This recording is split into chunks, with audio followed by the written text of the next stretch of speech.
Checkpoint. Checkpoint dito, checkpoint doon. Pero ano ba ang checkpoint? Well, roll muna natin intro.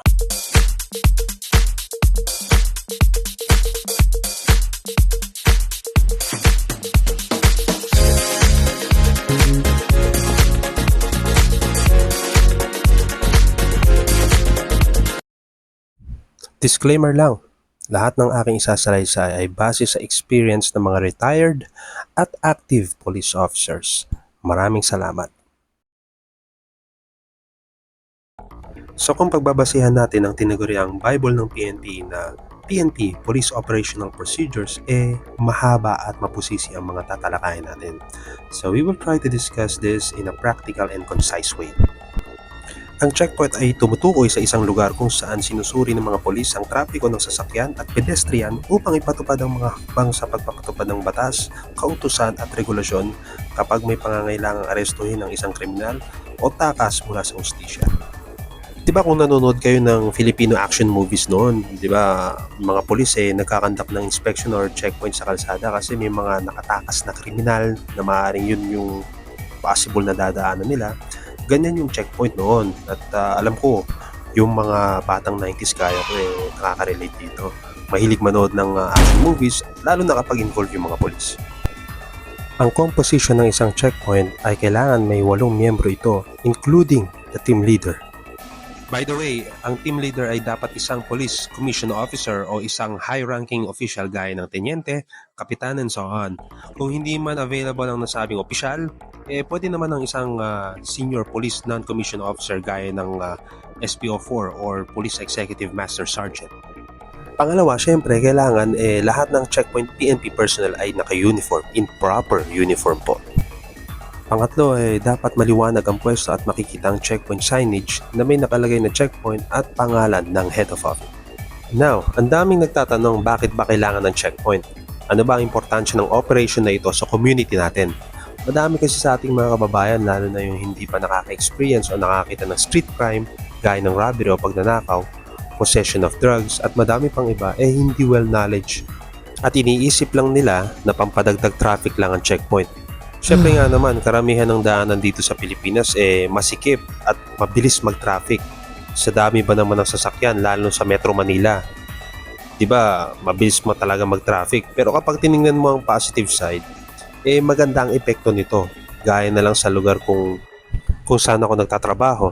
Hindi ko na lang babanggitin pa kung ano yung barangay or syudad dito sa NCR. Pero madalas ang paghahablot ng cellphone at puwersahang pagnanakaw along the street.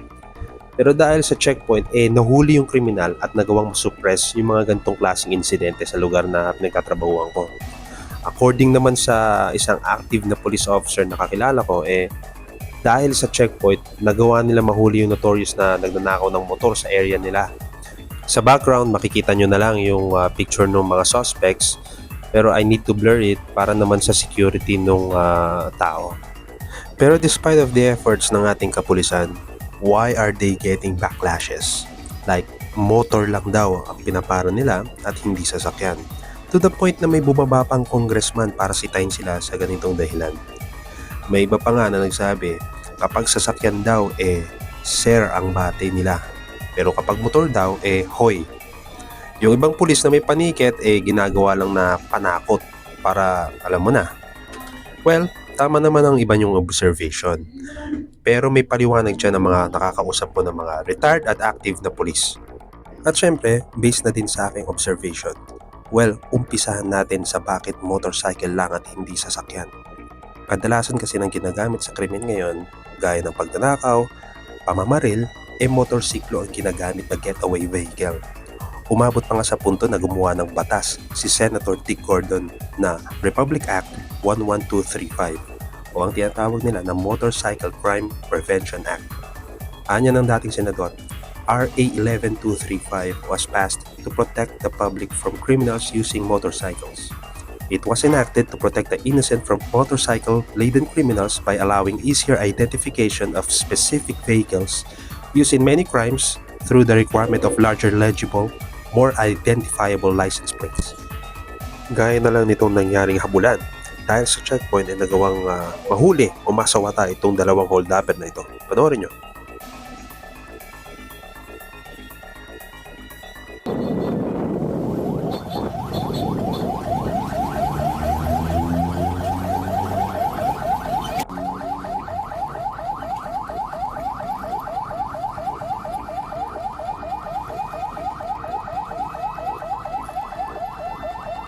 Sa iba naman na nagsasabi na ginagawang sideline di umano ng mga polis ang checkpoint, pwede silang i-report sa Internal Affairs Service, sa regional, or sa municipal headquarters upang mabigyan ito ng karampatang aksyon, o pwede din i-text ito sa 0917-847-5757. Regarding naman sa pag-greet or way ng pagbati ng mga polis na nag-checkpoint, wala naman akong narinig na naguhoy.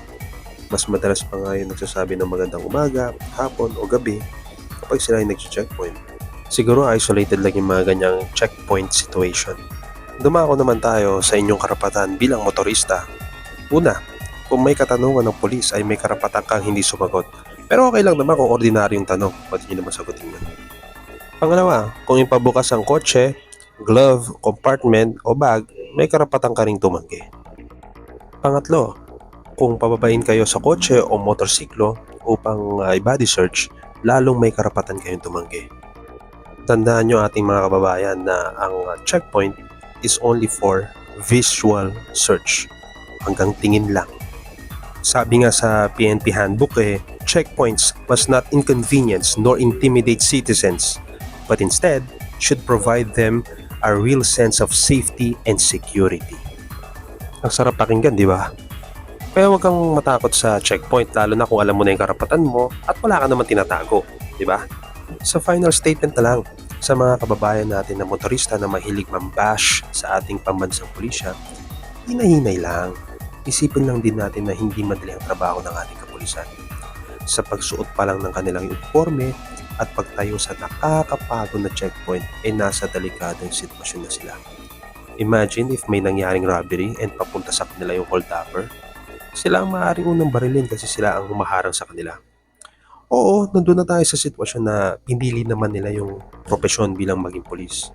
Pero let's be honest sa sarili natin, wala naman taong perpekto at wala ding trabahong perpekto. Ang mahalaga ngayon, alamin mo ang batas at ang iyong karapatan. Kasi sabi nga nila, ignorance of the law excuses no one.